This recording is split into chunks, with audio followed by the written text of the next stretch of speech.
রাধে রাধে বন্ধুরা, কেমন আছো তোমরা সবাই? আশা করি অনেক ভালো আছো। আবারও চলে এলাম নতুন একটা ভিডিও নিয়ে তোমাদের। চললাম ভিডিওর উদ্দেশ্যে আমার গন্তব্যস্থল মায়ের বাড়ি।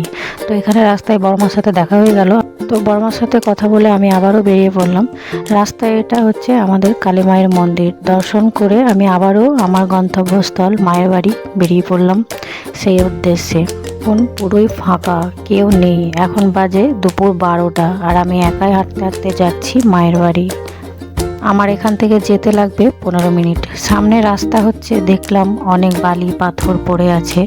আর এখানে স্কুলে মনে হয় কিছু একটা হচ্ছে। ওকে জিজ্ঞেস করে জানতে পারি যে সরকারি চাকরির জন্য ইন্টারভিউ চলছে, সেই কারণে এখানে এত লোকের ভিড়। তো দেখতে দেখতে চলে এলাম আমি আমার বাড়ির উদ্দেশ্যে। বাড়ির সামনে এসেও দেখি রাস্তা হচ্ছে, তাই আর কিছু না বলে চলে এলাম ঘরের ভিতরে।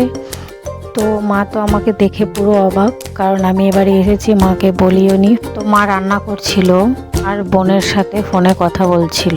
তো এখানে এসে জানতে পারি যে আমাদের যে দুটো ছাগল ছিল তার মধ্যে একটা ছাগলের বাচ্চা হয়েছে।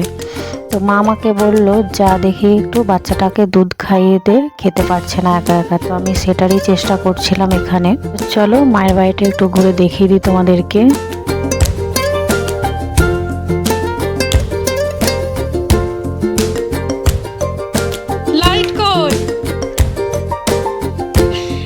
বিছানা তোলেনি। আর এটা হচ্ছে মায়ের ঠাকুর ঘর, কত সুন্দর তাই না? তো আজকের ভিডিও এই পর্যন্ত, দেখা হচ্ছে পরের কোনো ভিডিওতে।